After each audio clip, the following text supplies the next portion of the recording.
Imagine this universal dilemma. You consciously desire wealth, financial freedom, and power. You read dozens of investing books, watch millionaire tutorials, and even write out detailed financial goals. Your mind, logically, knows exactly what to do to grow. But at the decisive, critical moment that requires action and risk, you unknowingly sabotage. You put off an important action, making a phone call, launching a project, spend extra money on instant gratification, or choose familiar security and stagnation over the necessary step into the unknown for growth. You're inclined to think it's your own laziness, lack of discipline, or simply bad luck. Stop. It's not true. And most importantly, it's not your conscious fault. You don't realize you're fighting an ancient, powerful system. Your brain isn't programmed for wealth and financial success in the modern sense. It's programmed solely for survival and energy conservation. These are two completely different, constantly conflicting programs within your mind. On a conscious level, your mind says, earn more,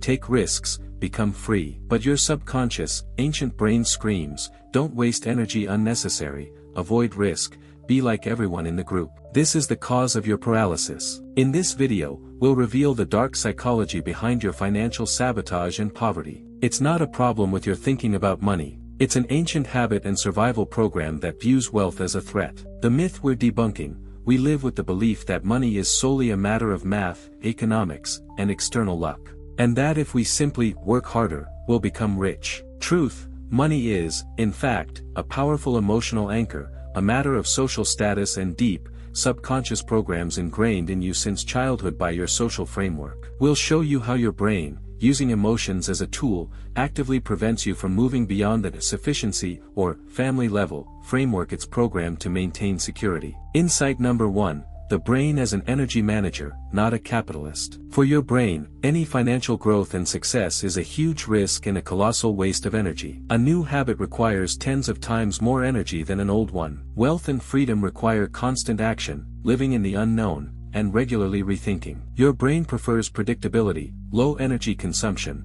and the security of familiar stagnation or even poverty. Example: you see an excellent investment opportunity or launch a project, a necessary risk. The brain instantly generates powerful anxiety, an emotional barrier, and scares you into returning to the safe habit of saving or inaction. Your brain is an ancient calculator. It always evaluates risk of loss, comfort of growth. And since the risk is always higher than the comfort, it always chooses stagnation and minimal action. Dark secret: your current financial framework is not your limit. It is simply a threshold of comfort and safety set by the brain to maximize energy conservation and avoid the unknown. Insight number 2. The social program, herd instinct. You consciously think you want wealth and luxury, but your subconscious brain fears social rejection and expulsion from the group that provides basic security. Psychology: thousands of years ago, wealth, standing out from the group, meant danger, envy, and expulsion. The brain doesn't want you to stand out. He wants you to be his own and predictable. Mini story: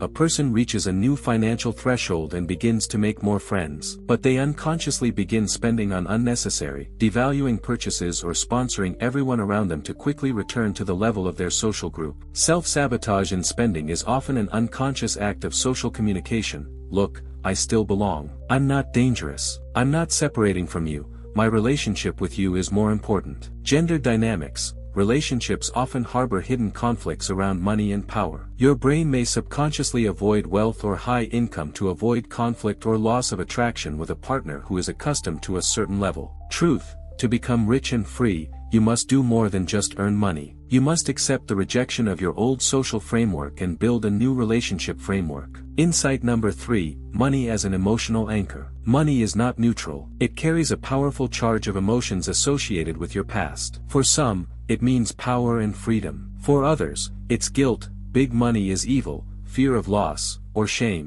You can earn huge sums, but if your thinking or childhood beliefs associate wealth with guilt, due to family beliefs, the rich are thieves, you will subconsciously create situations to let it go and return to a morally pure level. Mindset shift: stop seeing money as a tool for moral judgment or danger. Start seeing it as a neutral tool for action and freedom. Practice recoding risk. You must train your brain to take small, controlled financial risks and immediately reward them to create a new, positive neural pattern. Start with the habit of risking a minimal amount, for example, on education or a test investment, and then reward yourself not with a purchase, but with an action that increases your confidence and strength, for example, an hour of exercise or learning a new skill. Your mind must recode the old habit, risk anxiety paralysis, to a new one, controlled risk controlled action success confidence strength. This cycle of action and confidence breaks the brain's old programming of security and stagnation. Philosophy of wealth. Wealth is not an end in itself or a mountain of gold. It is a byproduct of your developed ability to accept risk and responsibility for your life and your actions. Confidence in money comes not from the number of numbers in your account, but from the mindset and habit of constantly creating value and accepting risk. Emotions panic at the sight of large numbers or the need to act in the face of uncertainty. Your mind must remain a cool analyst and leader, making decisions based on facts, not fear. You must replace the dominant fear of poverty with a more powerful fear of mediocrity and stagnation. You cannot control the external market or relationships. You can control your habits, actions, and self-communication. Your financial freedom is, above all, complete mental freedom from fears and old programs. You must consciously move beyond your old comfort level and the boundaries set by your past. Accept the rejection of your old social group. Accept that you will become different. Dark secret: your brain doesn't fear losing money so much, it will survive. It fears the loss of identity and social status. You must build a new, rich identity that associates growth with security. Convince your brain through action that financial growth is now your new, greater security. Start with one small, yet risky action today that contradicts your old habit of poverty. Poverty is not destiny, it's simply an automatic habit. Break it with the power of choice.